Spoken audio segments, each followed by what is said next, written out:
এই সুধীর, সুধীর তাড়াতাড়ি আয় এদিকে, দোকানে ত্রিপলটা উড়ে যাচ্ছে দেখ, বৃষ্টি নামলো বলে। বাবা দেখো কি জোরে নামছে, সারাদিন গুমোট গরম ছিল, এই বৃষ্টিটাই যেন আজকে শান্তি এনে দিল। মালতী তাড়াতাড়ি কর রে মা, কাপড়গুলো ভিজে যাবে না হলে। আর ওদিকের বারান্দার জানলাটাও বন্ধ করে দে। মা দেখো না কি সুন্দর গন্ধ উঠছে মাটি থেকে। এই প্রথম বৃষ্টির গন্ধটা আমার সবচেয়ে প্রিয়। আহা, কতদিন পর এমন প্রাণ খোলা বৃষ্টি দেখছি। এমন দিনেই তো মনটা কেমন যেন উদাস হয়ে যায়, পুরনো দিনের কথা মনে পড়ে। বাবা, রাস্তায় নামলেই একেবারে হাঁটু অবধি কাদা হয়ে গেছে। এবারের বর্ষাটা মনে হচ্ছে জম্পেশ হবে। তা তো হবেই বাবা, আষাঢ় মাস বলে কথা। এই বৃষ্টি দেখলেই না জানি কেমন মনে হয়, আজকের দিনটা একটু অন্যরকম হবে। চম্পা, এই চম্পা, ভেজিস না, অত ঠান্ডা লেগে যাবে, ভেতরে আয় এক্ষুনি। আসছি মা, একটু বৃষ্টিতে ভিজে না গো, আজকের বৃষ্টিটা যেন অন্যরকম, মন ভালো করে দেওয়া বৃষ্টি। জানো, এই বৃষ্টি দেখলে আমার ছোটবেলার কথা মনে পড়ে। বাপের বাড়িতে এমন বৃষ্টি নামলে মা রান্নাঘরে ছুটতেন। কি রাঁধতেন গো তোমার মা এমন দিনে, শুনি তো একটু। বেগুন পোড়া আর ইলিশ মাছের ঝোল, উনুনে কাঠ জেলে বেগুনটা পোড়াতেন, সে গন্ধ এখনো নাকে লেগে আছে আমার। আর ইলিশের ঝোলটা এমন ঝালঝাল করে রাঁধতেন যে গরম ভাতের সঙ্গে 3 থালা ভাত খেয়ে ফেলতাম। আমরা সব ভাই বোন মিলে বারান্দায় বসে খেতাম সেদিন। বাইরে বৃষ্টি পড়তো আর আমরা হাসতে হাসতে খেতাম। সে দিনগুলো আর ফিরে আসবে না, কিন্তু মনে পড়লে বুকটা ভরে ওঠে। আরে তাহলে তো আজই কেনা নয়, এমন সুন্দর বৃষ্টি আজই বানাও না বেগুন পোড়া আর ইলিশের ঝোল। আরে আমারও তো জিভে জল চলে এসে গেল তোমার কথা শুনে। ইচ্ছে তো করছে খুব, কিন্তু এই বৃষ্টির মধ্যে ভালো ইলিশ পাওয়া যাবে তো বাজারে? আজকাল তো দামেও খুব চড়া শুনেছি। তা ঠিকই বলেছ। বর্ষার শুরুতে ইলিশের দাম আকাশ ছোঁয়া হয়ে যায় প্রত্যেকবার। তবুও আজকে একবার চেষ্টা করে দেখা যাক না, অনুপকে পাঠাই বাজারে। হ্যাঁ, আর একা পাঠিও না, সাথে আরেকজনকে নিয়ে যেতে বলো, বৃষ্টির মধ্যে একা একা কষ্ট করে। আরে ঠিক আছে ঠিক আছে, আমি এক্ষুনি অনুপকে ডাকছি। আজকে যদি সত্যি ভালো ইলিশ পাওয়া যায় তাহলে আজকে সন্ধ্যাটা সত্যি স্মরণীয় হয়ে থাকবে আমাদের সবার কাছে। বাবা আজকে সকালেই শুনলাম নদীতে ইলিশ খুব কম উঠেছে এবার, বৃষ্টিটা দেরিতে এলো বলে মাছও নাকি দেরিতে ধরা পড়ছে। তা তো হবেই বাবা, প্রকৃতির নিয়ম বলে কথা। তবে এই সময়টাইতেই তো আসল ইলিশের স্বাদ পাওয়া যায়, দাম বেশি হলেও মানুষ কিনবেই। বাবা আজকে যদি বাজারের কেউ ভালো ইলিশ খুঁজতে যায় তাহলে তো সকাল সকাল যেতে হবে, নইলে সব ফুরিয়ে যাবে। ঠিক বলেছিস, বর্ষার প্রথম ইলিশের জন্য সবাই সকাল সকাল হুড়োহুড়ি করে বাজারে। হ্যাঁ, যে আগে যাবে সেই ভালো মাছটা পাবে। ওই যে অনুপটা আসছে মনে হচ্ছে, নিশ্চয়ই কোনো দরকারে এসেছে। হতে পারে বাজারের কথাই বলতে আসছে, তুই বরং সাথে যাওয়ার কথা ভাব, একা একা গেলে কষ্ট হবে ওর। হ্যাঁ বাবা, আমিও তো ভাবছিলাম এতক্ষণ একসাথে গেলে ভালো দরদাম করা যাবে, আর দুজনে খুঁজলে তাড়াতাড়ি ভালো মাছও পাওয়া যাবে। ঠিক আছে, তবে এক্ষুনি যা, দেরি করলে আর ভালো ইলিশ পাবি না। আমি এখানে দোকান সামলাচ্ছি, তোরা তাড়াতাড়ি ঘুরে আয়। দেখলি সুধীর, এই এক জায়গায় তো একটাও বড় ইলিশ নেই, সব ছোট ছোট মাছ। মা এসব দেখলে পছন্দই করবেন না। চল দেখি অন্যদিকে গিয়ে, ওই কোণের আড়তটা এখনও যাইনি আমরা, হয়তো ওখানে ভালো কিছু পাওয়া যাবে। আজকে যদি সত্যি একটা ভালো ইলিশ না পাই তাহলে মায়ের এত স্বাদের রান্নাটাই তো হবে না, আজকে খুব খারাপ লাগবে। অনুপদা ওই দেখো, ওই বড় ইলিশটা এখনো কেউ নেয়নি মনে হচ্ছে, তাড়াতাড়ি চলো। বাহ, এই তো একদম মায়ের মনের মতো মাছ, এত বড়, দেখেই বোঝা যাচ্ছে কত তাজা। তাহলে দাম মিটিয়ে নাও তাড়াতাড়ি, বৃষ্টি আরও বাড়ছে দেখছি, বাড়ি ফিরতে হবে এরপর। আজকে সত্যিই ভাগ্য ভালো ছিল আমাদের, না হলে এত বড় বাজারে খালি হাতে ফিরতে হতো হয়তো। হ্যাঁ চলো এরপর, তোমার বাড়ির দিকে তো যেতেই হবে, পথে আর একটু সবজিও নেব বেগুনের জন্য।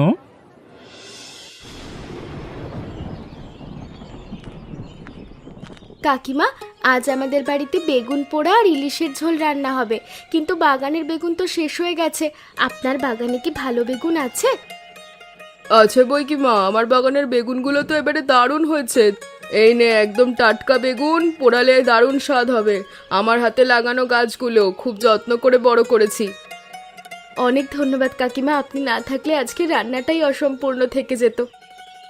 জানিস মা, একটা কথা হঠাৎ মনে পড়ে গেল। অনেক বছর আগে তোর মা আর আমি যখন নতুন বউ ছিলাম এই গ্রামে, প্রতি বর্ষায় আমরা দুই বাড়ি মিলে একসাথে রান্না করতাম এমন দিনে। তাই নাকি? এই কথা তো মা কখনো বলেননি আমাকে। হ্যাঁ রে, তখন সবার সংসারে এত ব্যস্ততা ছিল না। আমরা বারান্দায় বসে গল্প করতে করতে রান্না করতাম, বাচ্চারা এদিক ওদিক দৌড়োদৌড়ি করতো। কালের নিয়মে সেসব যেন কোথায় হারিয়ে গেল। জানিস, তোর মায়ের হাতে তখন একটা পুরনো শিলনোড়া ছিল, তাতে বাটা মশলার স্বাদই ছিল আলাদা। মিক্সিতে সেই স্বাদ কখনোই পাওয়া যায় না। শিলনোড়া, সেটা কি এখনো আছে আমাদের বাড়িতে কাকিমা? থাকতেও পারে, স্টোর রুমের কোনো কোণে হয়তো পড়ে আছে অযত্নে। থাকলে আজ ব্যবহার করে দেখিস, দেখবি দারুণ স্বাদ হবে। কাকিমা, তাহলে আজ কেন আবার শুরু করি না আমরা এই পুরনো নিয়মটা? আজ তো এমনিতেই আমাদের বাড়িতে রান্না হচ্ছে, আপনারাও চলে আসুন। সত্যি বলছিস মা? তাহলে তো দারুণ হবে। আমি এক্ষুনি গিয়ে সবাইকে বলছি। কতদিন পর আবার সেই পুরনো দিনের মতো একসাথে হওয়া যাবে। আরে নিমাইদা, বসুন বসুন, গরম চা দিচ্ছি। আর বলো না রাখাল, আজকে মনটা এমন উতলা হয়ে গেছে যে ঘরে বসে থাকতে পারলাম না। তোমার কথা মনে পড়লো, ভাবলাম একটু গল্প করে আসি। ভালোই করেছেন এসে। মনে পড়ে নিমাইদা, ছোটবেলায় আমরা এমন বৃষ্টিতে কীভাবে ভিজে ভিজে মাছ ধরতাম নদীর ধারে। আরে মনে পড়বে না কেন? তুমি তো একবার কাদায় পড়ে গিয়েছিলে হাত পা মাখামাখি করে, আর আমি হাসতে হাসতে পেটে খিল ধরে গিয়েছিল আমার। হ্যাঁ হ্যাঁ, সে কথা মনে করিয়ে দিলেন কেন এখন? সেই থেকেই তো আমার বাড়িতে এখনো লোকে টিটকিরি করে মাঝে মধ্যে। আচ্ছা শোনো, আজকে আমাদের বাড়িতে বেগুন পোড়া আর ইলিশে ঝোল রান্না হচ্ছে। আর বকুল বৌদির মাধ্যমে শুনলাম তোমরাও নাকি আসছো সবাই মিলে। বকুল তো এসেই বললো সব। আমরা তো মহা খুশি। কতদিন পর দুই পরিবার মিলে বসা হবে এমন করে। তাহলে চলো ঠিক করে ফেলি, কে কি নিয়ে আসবে। তোমার দোকানের বিশেষ চাটা নিয়ে এসো তো, খাওয়ার পরে সবাই খাবো। নিশ্চয়ই আনবো। আমার সেরা মশলা চা বানিয়ে নিয়ে আসবো আপনাদের বাড়ি। হ্যাঁ, আর হ্যাঁ, দোকানটা তাড়াতাড়ি বন্ধ করে দেবো আজকে। উৎসবের দিনে ব্যবসা পরে হবে। খুব ভালো লাগছে রাখাল, এই বৃষ্টির দিনে এমন একটা মিলন হবে ভাবিনি। চলো এবার বাড়ির দিকে রওনা দিই, রান্নার তদারকিও তো করতে হবে। অনুপদা, দেখো তো কেমন কাদা হয়ে গেছে রাস্তাটা, একদম পিচ্ছিল হয়ে আছে সব জায়গায়। হ্যাঁ রে, খুব সাবধানে হাঁটতে হবে, না হলে মাছটা হাত থেকে পড়ে যাবে আজকেই। আরে সর্বনাশ, পড়ে যাচ্ছি রে। আরে সাবধান অনুপদা, ঠিক আছো তো তুমি? লাগেনি তো কোথাও? আমার কিছু হয়নি রে, তবে দেখ প্যান্টটা তো একদম নষ্ট হয়ে গেল। তবে যাক, মাছটা ঠিকই বাঁচিয়ে ফেলেছি, এটাই আসল কথা। হ্যাঁ সত্যি, মাছ বাজলেই হলো। প্যান্ট তো বাড়ি গিয়ে ধুয়ে নেওয়া যাবে। চলো এবার তাড়াতাড়ি, মা নিশ্চয়ই অপেক্ষা করছেন আমাদের জন্য। চল চল, আজকের এই কাণ্ডটা মনে থাকবে অনেকদিন। বাড়িতে গিয়ে সবাইকে বলতে হবে এই গল্প। তুমি তো বেগুনটা সরাসরি আগুন দিচ্ছ। আমি একটু তেল মাখিয়ে দিতাম আগে, তাতে পোড়া গন্ধটা আরো ভালো আসে। আরে না রে বকুল, আমার মায়ের রেসিপিতে সরাসরি আগুনে পোড়াতে হয়। তেল দিলে আসল স্বাদটা নষ্ট হয়ে যায়। দেখা যাক তাহলে কার রেসিপি জেতে আজ, তোমার মায়ের নাকি আমার মায়ের। আজ প্রমাণ হয়ে যাবে। ঠিক আছে, তাহলে দুরকমভাবেই বানাই, সবাই বিচার করবে কোনটা ভালো। আরে সর্বনাশ, বৃষ্টির ছাটে আগুনটাই নিভে যাচ্ছে দেখছি। এখন কি করি বলতো?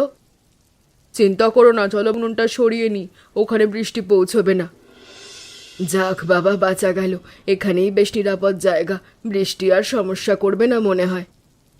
এই তো, এবার পোড়াতে শুরু করে বেগুনগুলো, আর ওদিকে ইলিশটাও তো কেটে ধুয়ে রাখতে হবে, মশলা বাটতে হবে। মশলা বাটার কথা বলেই মনে পড়ল, আজ না মিক্সিটা কাজ করছে না। সকালেই দেখলাম অদ্ভুত শব্দ করছিল। ইলিশের ঝোলের আসল স্বাদটা কি করে, ঝাল মশলাটা বাটতে হবে, কি করে করি বলতো?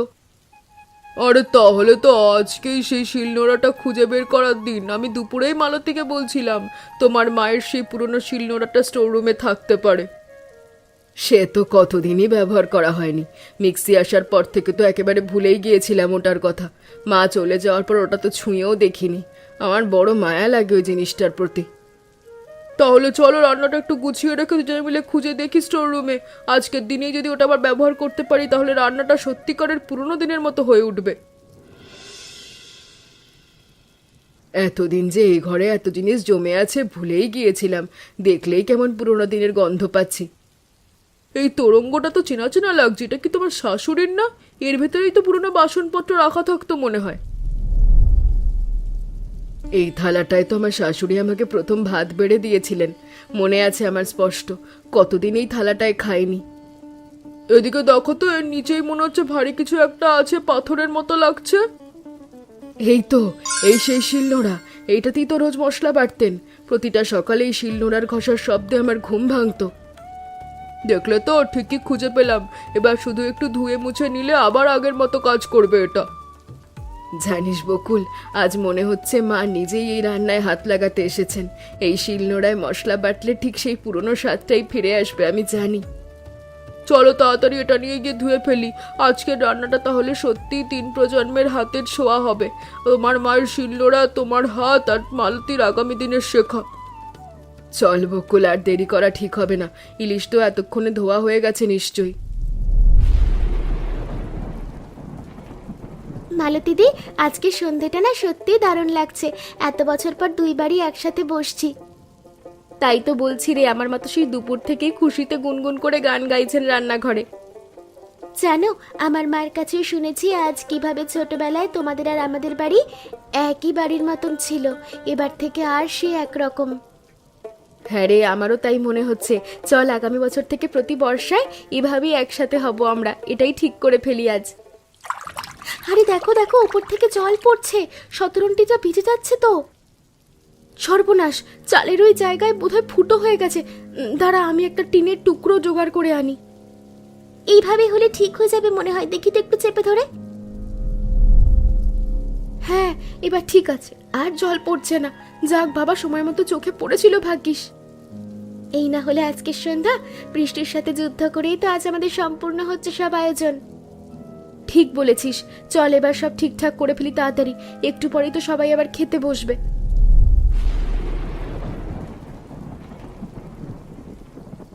নিমাইদা, হ্যাঁ, বৃষ্টিটা তো আরো বেড়ে যাচ্ছে দেখছি। আর বিদ্যুৎও কেমন যেন কাঁপছে থেকে থেকে, এই বুঝি গেল লাইট। তা ঠিক বলেছ, এমন ঝোড়ো বৃষ্টিতে প্রায়ই কারেন্ট চলে যায় আমাদের এদিকে। ভালো হয় আগে থেকে হেরিকেন আর মোমবাতি জোগাড় করে রাখি। ভেতরে চলো, ভেতর থেকে নিয়ে আসি। আমার বাড়িতেও তো বলে এসেছি, ওরা যদি বিপদে পড়ে তাহলে সমস্যা হবে। যা ভেবেছিলাম তাই হলো। যাক, ভাগ্যিস আগে থেকে হেরিকেন জ্বালিয়ে রেখেছিলাম, নাহলে এখন খুব সমস্যা হতো। সত্যি বলেছেন নিমাইদা। তবে জানেন, আমার তো মনে হচ্ছে এই মোমের আলোতেই আজকের খাওয়াটা আরও জমজমাট হবে, একেবারে পুরনো দিনের মতো লাগবে। তাই তো, বিদ্যুৎ থাকলে হয়তো এত মজা লাগতো না। চলো, হ্যারিকেন আর মোমবাতি নিয়ে বারান্দায় গিয়ে সবাইকে দিয়ে আসি। চলুন, আর দেখি রান্নাটা কত দূর এগুলো। এই অন্ধকারেও যেন উৎসবের আমেজটা একটু কমছে না, বরং যেন আরও বেড়ে গেল। ঠিক বলেছ রাকাল, আজকের এই রাতটা সবার মনে অনেক দিন থেকে যাবে মনে হচ্ছে আমার। মালতী, দেখো তো ভাতটা কত দূর ফুটলো। আমার তো মনে হচ্ছে এখনই নামানো যাবে। আরে দাদা, তুই তো রান্নার কিছুই বুঝিস না, এখনো তো দানাগুলো শক্ত আছে, আর একটু সময় লাগবে। তুই তো বড় রাঁধুনি হয়ে গেছিস দেখছি। আগে তো ডিম ভাজতেও পারতিস না ঠিক মতো। আর তুই তো এখনো ভাত ফোটাও চেনো না ঠিক মতো। যাকগে, সরে দাঁড়া, আমি দেখছি এবার হাঁড়িটা। দাদা, রান্না তো প্রায় শেষের দিকে, এবার তো কাকিমাদের ডেকে আনা দরকার, ওরা নিশ্চয়ই অপেক্ষা করছে। তাই তো, আমি এক্ষুনি গিয়ে ডেকে আনছি ওদের। তুই ততক্ষণে ভাতটা রাখ, আমি এসেই সাহায্য করব তোকে। ঠিক আছে, তবে ছাতা নিয়ে যাস, বৃষ্টি কিন্তু এখনো পুরোপুরি থামেনি বাইরে। আর তাড়াতাড়ি ফিরিস, একা একা এত কাজ সামলাতে ভয় লাগবে আমার। চিন্তা করিস না, আমি এক্ষুনি ফিরছি। বাবা আর রাখাল কাকু তো বারান্দাতেই আছেন, তুই একা থাকবি না বেশিক্ষণ।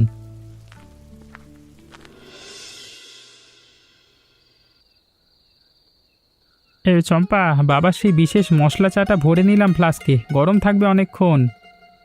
ভালো করেছিস। আর দেখ, এই কাপগুলো তো নিয়ে যেতে হবে মিত্র বাড়িতে, হয়তো একটা কাপও নাও থাকতে পারে। ঠিক বলেছিস, সব গুছিয়ে নি তাহলে। বাবা তো আগেই চলে গেছেন, আমাদেরও তাড়াতাড়ি বের হতে হবে এরপর।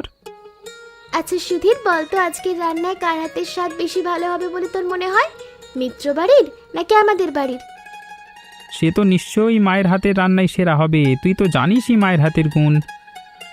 আরে না না, আজ তো সরজু কাকিমা আর আমার মা দুজনে মিলে রান্না করেছেন, তাহলে তো দুজনেরই সমান কৃতিত্ব হওয়া উচিত। ঠিক আছে ঠিক আছে, তাহলে আজকে খেয়ে দেখেই বিচার করব কে জিতলো। চল এবার, দেরি হয়ে যাচ্ছে আমাদের। হ্যাঁ চল, আর এই বৃষ্টিটাও তো এখন একটা ধরে এসেছে, হাঁটতে সুবিধেই হবে আমাদের। তবুও ছাতা নিয়ে নে, রাস্তায় আবার নামতে পারে বৃষ্টি। চল, সবাই নিশ্চয়ই আমাদের জন্য অপেক্ষা করছে এতক্ষণ।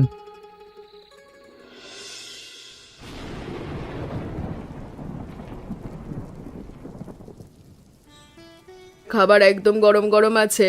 বকুল, তোর হাতের বেগুন পোড়াটাও দিয়ে দি সবার পাতে। দে দে, আজ দুজনের রান্নাই একসাথে মিশে গেছে, বোঝাই যাচ্ছে না কোনটা কার হাতের। এই তো শেষ হাত। সূর্য, তুমি ঠিকই বলেছিলে, বৃষ্টির দিনে বেগুন পোড়া আর ইলিশের ঝোলের কোনো তুলনা হয় না। সত্যি দাদা, এমন রান্না তো অনেক দিন খাইনি। চম্পার মা আর সূর্য বৌদির হাতের এই মেলবন্ধন সত্যি অসাধারণ হয়েছে আজকে। আজকের ঝোলের স্বাদটা যেন আরো অন্যরকম লাগছে, আগের চেয়েও গভীর একটা ঘ্রাণ আছে এতে। কি করেছো আজ আলাদা? আজ তোর ঠাকুমার শিলনোড়ায় মশলা বেটেছি। বকুল কাকিমার সাহায্য না করলে ওটা খুঁজেই পেতাম না স্টোর রুম থেকে। মনে হচ্ছে যেন মা নিজেই আজ আমাদের সঙ্গে রান্নাঘরে ছিলেন। মালতীদি, তোমার মায়ের হাতের ইলিশের ঝোলটা সত্যি অমৃতের মতো লাগছে গো আজ। আজকের এই সন্ধ্যাটা সত্যি অন্যরকম হলো, তাই না? মনে হচ্ছে যেন অনেক বছর আগের এই দিনগুলো আবার ফিরে এলো। বাবা, তাহলে চলো না, আজকে থেকেই ঠিক করি, প্রতি বছর বর্ষার প্রথম বৃষ্টিতে আমরা দুই পরিবার এভাবেই একসাথে বসবো, বেগুন পোড়া আর ইলিশের ঝোল নিয়ে। আমি রাজি, এটাই হোক আমাদের বার্ষিক প্রতিজ্ঞা। আর প্রতি বর্ষায় বারান্দাতেই আমরা সবাই একসাথে হব। আর এই শিলনোড়াটাও এবার থেকে প্রতি বছর এই দিনেই ব্যবহার হবে। এটা এখন শুধু একটা পাথর নয়, এটা আমাদের দুই পরিবারের মেলবন্ধনের সাক্ষী হয়ে থাকবে। ঠিক বলেছিস সরজু, ধন্যবাদ তো তোমাদেরই দিতে হয়। তোমরা তো আজ আমাদের ডেকে নিলে আনন্দে সামিল হতে।